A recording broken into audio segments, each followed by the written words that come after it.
이정민 사무국장이라고 합니다. 반갑습니다. 벤처기업 협회에 아주 생소하실 텐데요. 저희는 그 기관은 아니고요. 벤처기업들이 자발적으로 모여서 만든 그 비영리 사단법인 형태를 띠고 있고요. 현재 한 15,000개 정도의 벤처기업들이 회원으로 활동을 하고 있습니다. 저희 협회가 만들어진 지가 1995년도이고요. 그 당시에는 이제 우리나라에서 벤처라는 용어가 알려지지 않고 용어조차 생소할 무렵이었는데, 테란밸리라고 무슨 젊으신 분들 잘 모르겠지만 우리나라 벤처가 이제 태동되었던 위치입니다. 테란밸리에 있는 20여 개의 벤처기업들이 모여서 일반 중소기업 쪽과는 좀 다른 형태의 기업 성격을 띄었기 때문에 우리나라에도 벤처라는 실리콘밸리처럼 그래서 씨앗을 좀 뿌려보자 라는 취지로 만든 단체고, 20여 개의 기업들이 모인 단체가 지금 이제 한 25년 정도 지났는데요. 이제 15,000개 정도 기업으로 좀 늘어나서 벤처기업 협회 활동을 이루고 있습니다.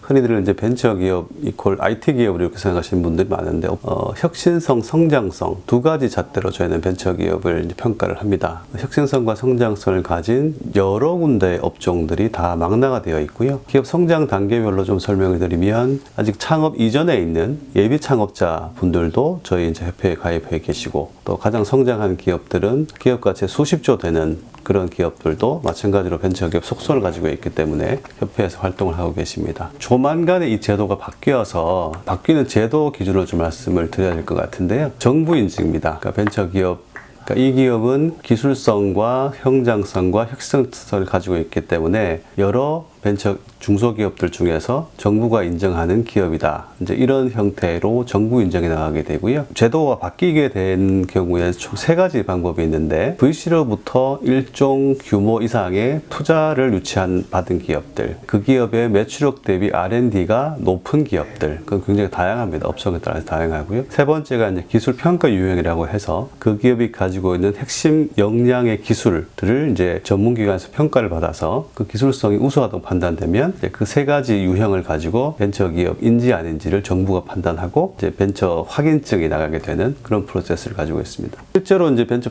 확인 프로세스 받은 기업들은 아시겠지만 이제 항목들이 수십 개여서 그걸 이제 다 말씀드릴 수는 없을 것 같고, 혁신성, 성장성 그 두 가지로 봅니다.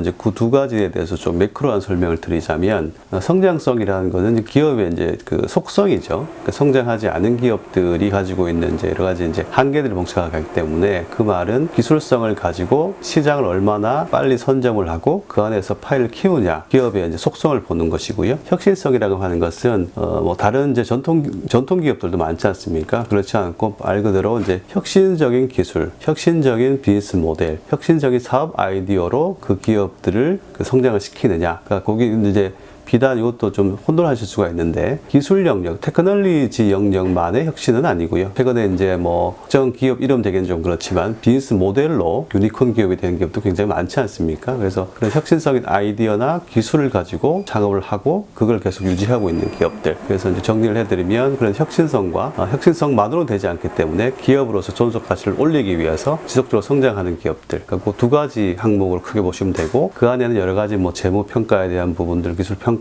대한 부분들, 특허 보유에 대한 부분들, 다양한 항목들로 좀 혼재되어 있습니다.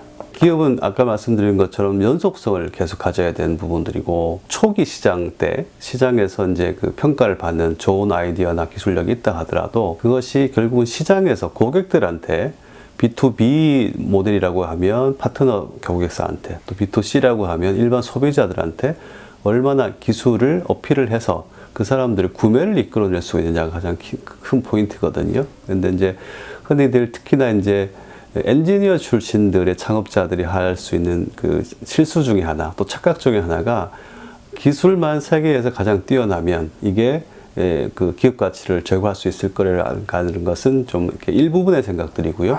결국은 그 기술을 가지고 어떤 상품을 만들어내서, 어떤 프로덕트를 만들어내서, 어떤 서비스를 만들어내서 고객의 선택을 이끌어내느냐, 그게 가장 중요한 요인이라고 볼 수 있습니다. 그래서 기술력과 시장성을 계속 만들어내는 것들, 그러니까 밸런스를 좀 맞춰야 되는 형태가 벤처기업이기 때문에 너무 고민들 많이 하지 마시고 먼저 창업을 해보시고, 거기서 이제 시장의 반응을 보면서 기업의 핵심 역량을 그대로 적용시킬 수도 있고 또 바꿔나갈 수도 있는 그런 이제 그 과도기를 좀 가지는 것이 좋지 않나 싶습니다. 기업이라는 것도 우리나라 경제 체제 안에서 이제 움직이는 하나의 플레이어인 것이고, 기업의 창업주가 된다는 것, 그 다음에 기업의 경영자가 된다는 것은 우리 사회에 대한 좀 포괄적 시각이 필요하다. 그렇게 좀 생각이 됩니다. 그런 면에서는 아무래도 학교 안에 있는 학생들 같은 경우는 그런 경험치들이 좀 적기 때문에 뭐랄까요, 그게 이제 네트워크라고, 사회적인 경제적 네트워크라고 표현할 수도 있고, 아니면 특정 분야의 뭐 상식, 식견 이렇게도 표현할 수 있습니다만, 그런 부분들이 아무래도 사회생활을 오래 한 분들에 비해서는 좀 낮기 때문에 그런 실수의 영역들은 존재한다고 생각합니다. 그럼에도 불구하고 아까 말씀드린 것처럼 그런